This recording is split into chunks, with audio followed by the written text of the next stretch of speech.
Class 8 science का chapter number 2 health and disease. हम लोगों ने इन्फेक्शियस डिजीज स्टार्ट किया था, वो भी खत्म कर दिया। फिर हम लोगों ने क्या स्टार्ट किया? Non infectious disease. Non infectious disease किसको कहते हो? जो डिजीज कांटेक्ट की वजह से नहीं स्प्रेड होती या फिर वायरस की वजह से नहीं।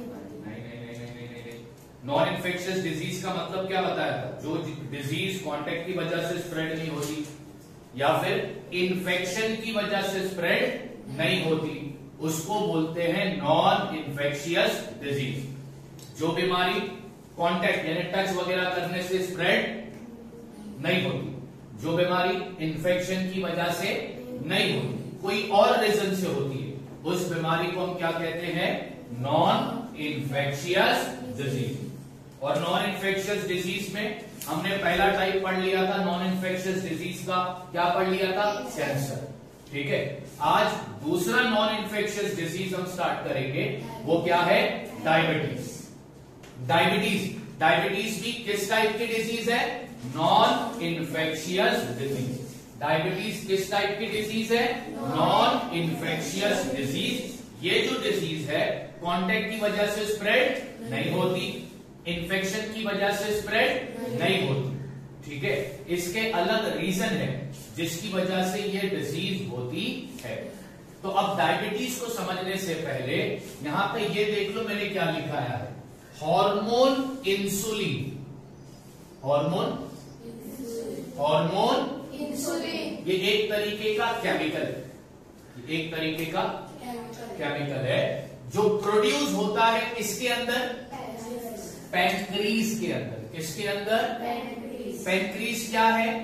अब मैं तुमको पूछूंगा आईज, नोज, ईयर, ठीक है, टंग, माउथ, फेस, हैंड, लेग, इसको तुम बोलते हो पार्ट्स ऑफ द बॉडी, या फिर इसको हम बोलेंगे ऑर्गन ऑफ द बॉडी।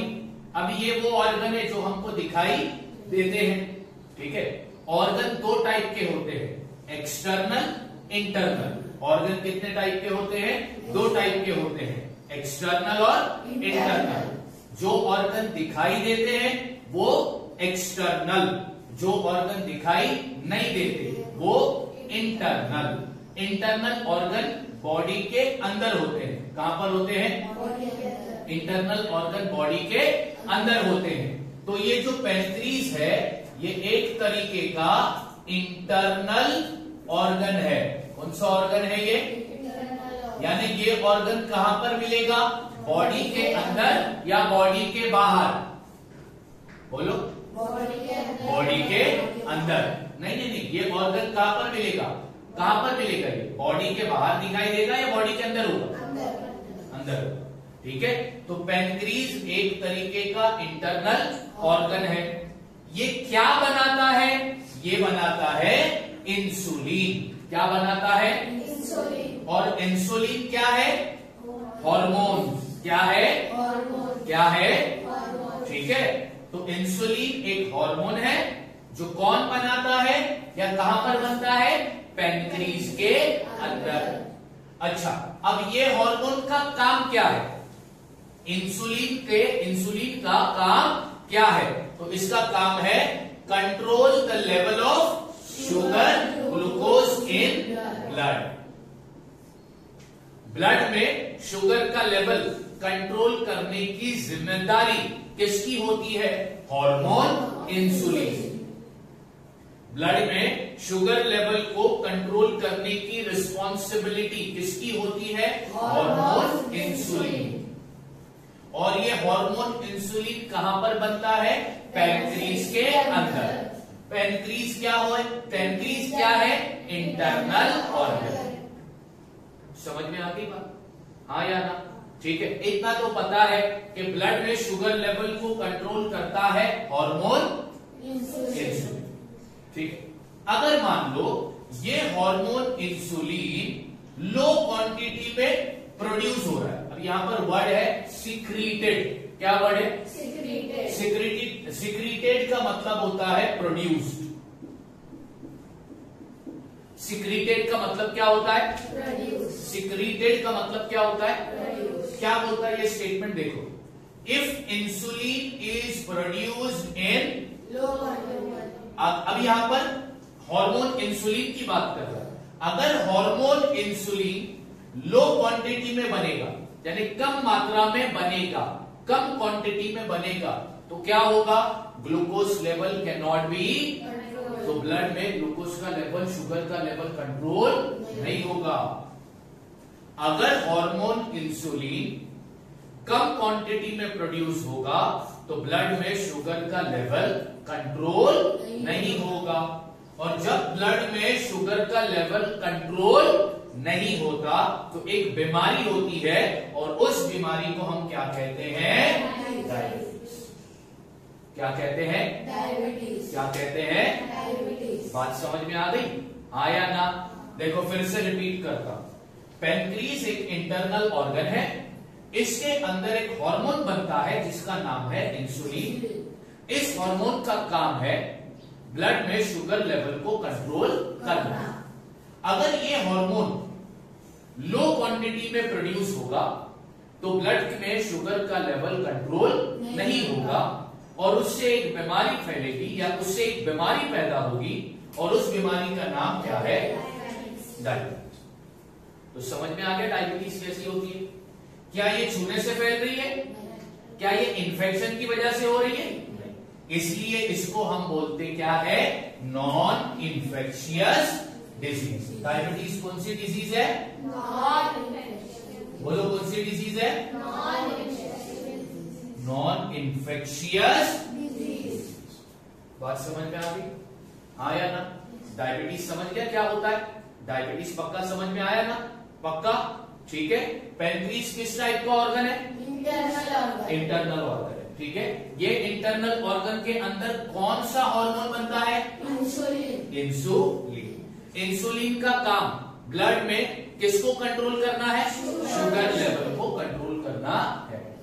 अगर हार्मोन इंसुलिन लो क्वांटिटी में प्रोड्यूस होगा तो क्या ब्लड के अंदर शुगर का लेवल कंट्रोल होगा? नहीं होगा। तो इससे एक बीमारी होगी, और उस बीमारी का नाम क्या है? डायबिटीज। बात समझ में आ गई? पक्का? ठीक है। अब डायबिटीज के सिम्टम्स, डायबिटीज के सिम्टम्स, निशानियां, साइन, ठीक है, क्या क्या है? Increase thirst. जिस पर्सन को ये बीमारी होती है डायबिटीज, उसे प्यास बहुत लगती है, उसे प्यास, तो प्यास का ज्यादा लगना ये एक सिम्टम है किस बीमारी का? डायबिटीज। सेकेंड सिम्टम क्या है? Frequent urination at night. रात में यूरिनेशन बहुत होगा, रात में यूरिनेशन बहुत होगा। यूरिनेशन का मतलब पता है ना? ठीक है। Number third, uncontrol weight gain. Weight हद से ज्यादा बढ़ेगा, वेट हद से ज्यादा बढ़ेगा, इसको बोलते हैं अनकंट्रोल वेट गेन को बोलते हैं ओबेसिटी। क्या बोलते हैं? ओबेसिटी। मोटापा, मोटापा। ठीक है, ये भी एक सिम्टम है। या फिर अनकंट्रोल वेट लॉस, हद से ज्यादा वेट गिरता जाएगा। ठीक है, ये भी सिम्टम है। Feeling of fatigue. फैटिग का मतलब टायर्डनेस, फैटिग का मतलब टायर्डनेस। तो बच्चों ये सारे सिम्टम्स है, निशानियां है किस बीमारी की? डायबिटीज। किस बीमारी की? डायबिटीज। प्यास का ज्यादा लगना, रात में यूरिनेशन कंटिन्यूस होना। ठीक है। उसके अलावा और क्या है? अनकंट्रोल वेट बढ़ना या फिर अनकंट्रोल वेट घट जाना। ठीक है। फैटिग फील करना, टायर्डनेस फील करना। तो ये सारे सिम्टम्स है किस बीमारी के? किस बीमारी के? तो डायबिटीज के सिम्टम्स एक एक करके बोलो। Number 1, number 2, number 3, number 4, fatigue means, fatigue means, fatigue means uncontrol weight gain को क्या बोलते हैं? ओबेसिटी। और ओबेसिटी का मतलब मैंने क्या बताया?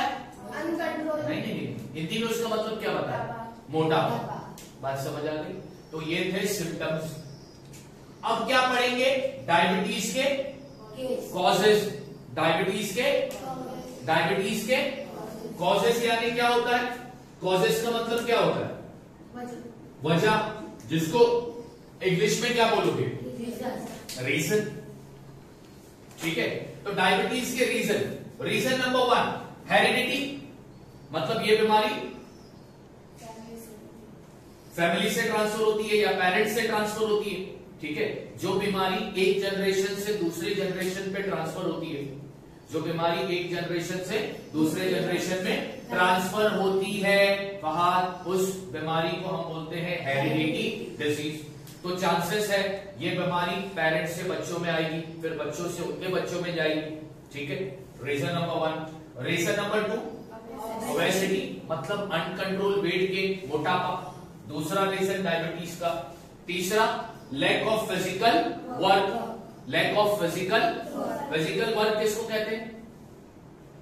जो हाथ और पैर से काम किया जाता है, जैसे कि एक्सरसाइज करना। ठीक है, इसको बोलते हैं फिजिकल वर्क। यानी फिजिकल वर्क की कमी की वजह से, फिजिकल वर्क की कमी की वजह से डायबिटीज हो सकता है। उसके बाद मेंटल स्ट्रेस। तो ये सारे रीजन है। किस बीमारी के रीजन है ये? तो अब एक एक रीजन मेरे को बताओ। Number 1, number 2, number 3, number 4। ये रीजन है किस बीमारी के? किस बीमारी के? तो देखो, हमने डायबिटीज का मतलब पढ़ लिया, हमने डायबिटीज के सिम्टम्स देख लिया, हमने डायबिटीज के कॉजेस पढ़ लिए। अब हम क्या पढ़ेंगे? प्रिवेंटिव मेजर, कि किस तरह इस बीमारी से बचा जा सकता है। प्रिवेंटिव मेजर मतलब किस तरह तुम अपने आप को इस बीमारी से बचा सकते हो, प्रोटेक्ट कर सकते हो। क्या करना होगा? नंबर 1 प्रॉपर डाइट, यानी हमारा डाइट कैसा हो? बैलेंस्ड हो। डाइट कैसा हो? बैलेंस्ड हो। प्रॉपर डाइट का मतलब होता है balanced diet. Number 2 control over consumption of carbohydrate and fat. Carbohydrate और फैट वाली चीजें कम खाना, कार्बोहाइड्रेट और फैट वाली चीजें कम कंज्यूम करना, कम खाना। नंबर 3 रेगुलर फिजिकल एक्सरसाइज करना। Number 4 taking proper as per the doctor के एडवाइस के मुताबिक दवाइयों का बराबर लेना। तो ये करने से हमें कौन सी बीमारी नहीं होगी? तो डायबिटीज से बचने के प्रिवेंटिव मेजर्स कौन कौन से है? नंबर 1 प्रॉपर डाइट मतलब बैलेंस्ड डाइट। प्रॉपर डाइट मतलब number 2 control over consumption of carbohydrate and fat. Number 3 regular physical exercise. Number 4 taking proper medicine as per doctor advice. हमने डायबिटीज का मतलब देख लिया, हमने डायबिटीज के सिम्टम्स देख लिए, हमने डायबिटीज के रीजन पढ़ लिए, हमने डायबिटीज से कैसा बचा जा सकता है वो प्रिवेंटिव मेजर पढ़ लिया। अब पढ़ेंगे डायबिटीज का डायग्नोसिस यानी बीमारी को चेक करने के, बीमारी को जो चेक किया जाता है। ठीक है, टेस्ट जो करते हैं ना, टेस्ट किया जाता है कि बीमारी है या नहीं, वो टेस्ट को क्या बोलते हैं? तो अब डायबिटीज के डायग्नोसिस क्या है? Number 1 to test blood sugar, blood में शुगर का लेवल चेक किया जाता है, ये चेक करने के लिए कि भैया डायबिटीज है या ठीक है। और क्या करेंगे? दूसरा टेस्ट कौन सा है? HbA1c test. तो ये टेस्ट करने से पता चलेगा डायबिटीज है या फिर डायबिटीज है या फिर डायबिटीज है या फिर तो डायबिटीज है या फिर नहीं है, ये चेक करने के लिए कौन कौन से टेस्ट है? तो पहला है ब्लड शुगर लेवल टेस्ट और दूसरा है HbA1c टेस्ट। ये टेस्ट करने से पता चलेगा कि डायबिटीज है या नहीं। तो हमने डायग्नोसिस पढ़ लिया।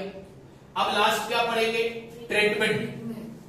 कि अगर मान लो किसी पर्सन को डायबिटीज है तो उसको कैसा ठीक किया जाएगा, उसका इलाज कैसे होगा? तो पॉइंट नंबर 1 इंजेक्शन ऑफ, उसे इंसुलिन का इंजेक्शन दिया जाता है या फिर उसे इंसुलिन की टेबलेट दी जाती है, जिससे क्या होगा, will stimulate the secretion of, अच्छा स्टिमुलेट का मतलब होता है इंक्रीज, सिक्रीशन का मतलब होता है प्रोडक्शन,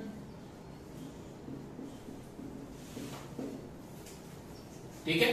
मैं बता रहा हूं, ट्रीटमेंट बता रहा हूं। जिस पर्सन को डायबिटीज की बीमारी होती है उसे इंसुलिन का इंजेक्शन दिया जाता है या फिर उसे इंसुलिन की टेबलेट दी जाती है, जिससे उसके बॉडी में इंसुलिन का प्रोडक्शन क्या होता है, बढ़ जाता है, ठीक है।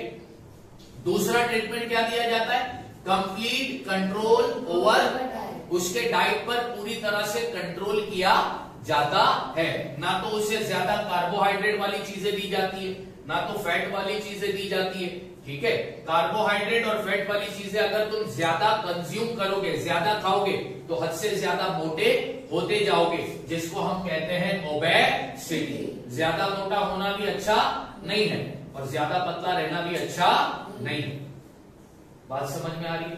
तो ट्रीटमेंट क्या है, किसका इंजेक्शन दिया जाता है या फिर किसकी टेबलेट दी जाती है, ठीक है, इंसुलिन की। या तो इंसुलिन का इंजेक्शन दिया जाएगा या फिर इंसुलिन वाली, जिससे उसके अंदर, उसके बॉडी के अंदर किस चीज का प्रोडक्शन इंक्रीज हो जाता है, इंसुलिन का। किस चीज का प्रोडक्शन बढ़ जाता है, इंसुलिन का। दूसरा ट्रीटमेंट, उसके डाइट पर पूरी तरह से कंट्रोल किया जाता है। ये ट्रीटमेंट है डायबिटीज का। अब एक लास्ट और important point, on international level, international level पर यानी पूरी दुनिया के लेवल पर, ठीक है, India has largest number of diabetic patient, यानी पूरी दुनिया में सबसे ज्यादा डायबिटीज के मरीज तुम्हें किस देश में मिलेंगे, इंडिया। किस देश में मिलेंगे, पूरी दुनिया में इंटरनेशनल लेवल पर सबसे ज्यादा डायबिटिक पेशेंट तुम्हें किस देश में मिलेंगे, इंडिया। नियरली अबाउट कितने पेशेंट है इंडिया में डायबिटीज, 7। तो ये इंपॉर्टेंट पॉइंट है, इसे याद रखना होगा कि इंटरनेशनल लेवल पर सबसे ज्यादा डायबिटिक पेशेंट किस देश में देखे जाते हैं, इंडिया, ठीक है। कितने करोड़, 7। तो यहां पर खत्म होता है हमारा दूसरा नॉन इन्फेक्शियस डिजीज, जिसका नाम क्या था, डायबिटीज। समझ में आ गया डायबिटीज क्यों होती है, डायबिटीज के सिम्टम्स, उसके रीजन, प्रिवेंटिव मेजर, ठीक है, फिर उसका डायग्नोसिस, फिर उसका ट्रीटमेंट, एक फिर उसका ट्रीटमेंट, और एट लास्ट हमने ये भी देखा कि इंटरनेशनल लेवल पर डायबिटीज के पेशेंट सबसे ज्यादा कौन से देश में, इंडिया। कितने पेशेंट है डायबिटीज के, तो यहां पर तुम्हारा दूसरा नॉन इन्फेक्शियस डिजीज खत्म होता है, जिसका नाम है डायबिटीज। अब तीसरा नॉन इन्फेक्शियस डिजीज अपन पढ़ने जा रहे हैं, जिसको कहते हैं हार्ट डिजीज। क्या कहते हैं, हार्ट की बीमारी, ठीक है, ओके। अब हार्ट डिजीज को समझने से पहले कुछ इंपॉर्टेंट पॉइंट जरा हमें ध्यान में रखने होंगे। अभी यहां पर ध्यान दो, continuous supply of blood is needed for the heart muscles. This blood supply oxygen and nutrient to the blood नहीं है यहां पर आएगा to the heart। क्या आएगा यहां पर, अब कुछ लिखना नहीं है, पहला जरा ध्यान से सुन लो क्या बोलना चाहता हूं। देखो क्या बोल रहा है, continuous supply of what? Continuous supply of what? Blood is needed to whom? Heart muscles. Heart muscles को ब्लड का कंटिन्यूअस सप्लाई चाहिए रहता है। क्यों? क्योंकि उस ब्लड से हार्ट मसल्स को क्या मिलते हैं, ऑक्सीजन, न्यूट्रिएंट। जिसकी वजह से हार्ट प्रॉपर फंक्शन करता है, काम करता है। ठीक, हार्ट काम करता है बराबर। कैसे करता है? तो कंटिन्यूसली हार्ट की मसल्स पर क्या सप्लाई होता है? हार्ट के मसल्स के अंदर क्या सप्लाई होता है? ब्लड। उस ब्लड से हार्ट को क्या मिलता है? ऑक्सीजन और न्यूट्रिएंट, जिसकी वजह से हार्ट सही ढंग से काम करता है। बात समझ आ रही है ना मैं क्या बोल रहा हूं? बात समझ आ रही है कि नहीं? हार्ट सही ढंग से काम कब करेगा? जब हार्ट के मसल्स के अंदर ब्लड कंटिन्यूसली सप्लाई होगा और उस ब्लड के जरिए हार्ट को क्या मिलता है? ऑक्सीजन और न्यूट्रिएंट। इसकी वजह से हार्ट बराबर काम करता है। अगर मान लो ब्लड का सप्लाई ऑक्सीजन के हार्ट के मसल तक कम हो जाए, ब्लड का सप्लाई हार्ट के मसल्स तक क्या हो जाएगा? कम। तो इससे क्या होगा? इससे हार्ट को ऑक्सीजन और न्यूट्रिएंट भी कम मिलेगा। उससे क्या होगा? हार्ट पर काम करने का प्रेशर बढ़ जाएगा, जिससे एक बीमारी पैदा होगी, हार्ट डिजीज, और उस बीमारी को हम बोलते हैं हार्ट अटैक। क्या बोलते हैं? Heart attack. नाम सुना है ना हार्ट अटैक? हाँ या ना? मैंने क्या बोला बच्चों, जरा ध्यान से सुनो। हमारा हार्ट फंक्शन बराबर करता है। फंक्शन करने के लिए हमारे हार्ट को चाहिए कंटिन्यूस सप्लाई ऑफ ब्लड, क्योंकि जब ब्लड हार्ट तक कंटिन्यूसली सप्लाई होता है तो वो ब्लड हार्ट के मसल्स को क्या प्रोवाइड करता है? ऑक्सीजन एंड, जिससे हमारा हार्ट प्रॉपरली फंक्शन करता है। लेकिन अगर हमारे हार्ट तक ब्लड कंटिन्यूसली सप्लाई ना होता हो या फिर उसका सप्लाई डिक्रीज हो जाए, तो सब ब्लड की सप्लाई डिक्रीज होने की वजह से ब्लड हार्ट के मसल्स को क्या कम मिलेगा? न्यूट्रिएंट और ऑक्सीजन। इससे हार्ट के अंदर काम करने का प्रेशर बढ़ जाता है, और हार्ट के अंदर काम करने का जब प्रेशर बढ़ जाता है तो हमें होती है हार्ट की बीमारी, और उस बीमारी को हम क्या बोलते हैं? क्या बोलते हैं? क्या बोलते हैं? तो समझ में आया हार्ट की बीमारी कैसे होती है? क्या ये छूने से फैली? क्या ये इन्फेक्शन की वजह से फैली? तो ये इन्फेक्शियस डिजीज हुई या नॉन इन्फेक्शियस? Non infectious. ये भी नॉन इन्फेक्शियस डिजीज है।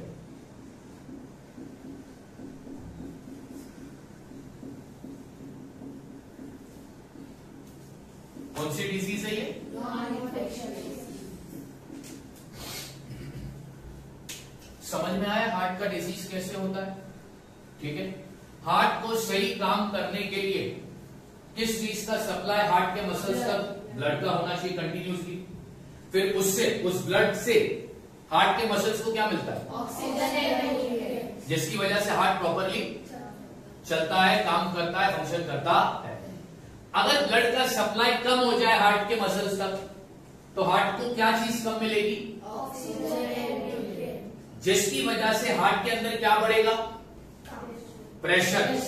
और उस प्रेशर को इधर कहा गया है स्ट्रेस। क्या कहा गया है? यहां पे लिखा है ना, हार्ट गेट स्ट्रेस। ठीक है, और हार्ट के अंदर प्रेशर बढ़ने की वजह से हार्ट डिजीज होती है, और उस हार्ट डिजीज को अपन क्या बोलते हैं? बात समझ आ गई? हाँ या ना? ठीक, अब इसके पढ़ते हैं सिम्टम्स, यानी निशानी। ठीक है, point number 1, severe chest pain. हमारे चेस्ट में बहुत जोर से दर्द होगा। सीवियर मतलब ऐसा दर्द जिसको तुम झेल नहीं सकते। ठीक है, number 2, pain in shoulder, neck and left arm. Shoulder में पेन होगा, नेक में पेन होगा और लेफ्ट आर्म में पेन होगा। ये भी सिम्टम है हार्ट डिजीज का। Number 3, cramp in hand. Cramp का मतलब पता है बच्चों क्या होता है? क्या होता है क्रैम्प का मतलब? क्रैम्प किसको बोलते हैं? कभी कभार देखो तुम खेलते हो या कुछ भी मूवमेंट करते हो हाथ का, तो हाथ की नस अचानक फूल जाती और हमारा हाथ दुखता है, ठीक है, यस और नो, मसल्स फूल जाते हैं, हमारा हाथ दुखता है, ठीक है, उसको बोलते हैं क्रैम्प इन हैंड, ये भी सिम्टम है। उसके बाद अनइजीनेस, क्या लगता है? अनइजीनेस यानी घबराहट लगती है, क्या लगता है? अनइजीनेस यानी घबराहट, बेचैनी।